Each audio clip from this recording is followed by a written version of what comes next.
नमस्कार। पिछले वीडियो में हमने बात किया था डेंगू वायरस के इन्फेक्शन के बारे में।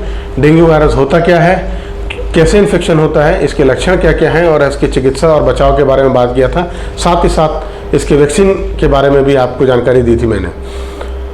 कुछ लोगों ने ये पूछा कि क्या डेंगू वायरस एक व्यक्ति से दूसरे व्यक्ति में फैल सकता है। तो आज हम इस वीडियो में बात करेंगे डेंगू वायरस के संक्रमणशीलता के बारे में, इसके इन्फेक्शियस नेचर के बारे में। तो जी हाँ, डेंगू वायरस एक व्यक्ति से दूसरे व्यक्ति में बिल्कुल फैल सकता है और कैसे फैलता है इसके बारे में अभी बात करते हैं।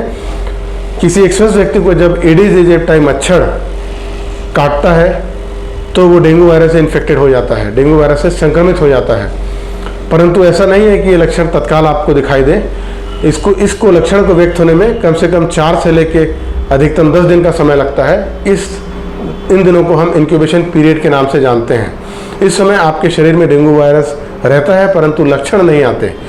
लक्षण जब भी आते हैं उससे वो लक्षण आपके शरीर में 2 से लेकर 7 दिनों तक ये लक्षण आपके शरीर में उपस्थित रह सकते हैं। जब डेंगू वायरस के लक्षण आपके शरीर में रहेंगे तो उस समय अगर एक स्वस्थ मच्छर फिर से संक्रमित व्यक्ति को अगर काटता है तो अब की बार व्यक्ति तो ऑलरेडी संक्रमित है, अब की बार वो मच्छर संक्रमित हो जाता है।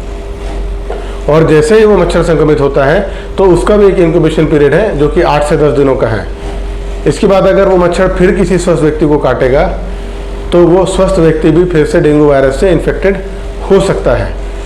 इसीलिए बहुत ज़रूरी है किसी भी डेंगू वायरस संक्रमित व्यक्ति को मच्छरदानी में रखने के लिए, ताकि कोई स्वस्थ मच्छर आपके द्वारा संक्रमित न हो सके।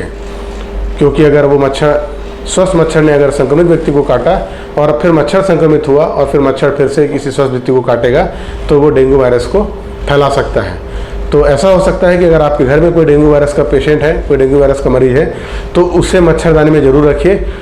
उसे बचा कर रखिए मच्छर काटने से, और मच्छर को बचा कर रखिए कि वो उसे ना काट पाए। क्योंकि अगर वो मच्छर संक्रमित व्यक्ति को काटा तो ये बिल्कुल गुंजाइश है कि वो आपके घर के अन्य परिवार के सदस्यों को भी संक्रमित कर सकता है और साथ ही साथ आपके आसपास रहने वाले लोगों को।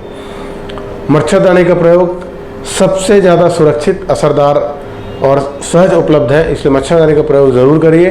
डेंगू वायरस संक्रमित व्यक्ति को सुरक्षित रखिए, क्योंकि अगर वो सुरक्षित रहेगा तो मच्छर सुरक्षित रहेंगे, और अगर मच्छर सुरक्षित रहेंगे तो डेफिनेट है कि हमारा परिवार, हमारे परिवार के अन्य सदस्य और बाकी लोग भी संक्रमित होने से बचे रहेंगे। धन्यवाद।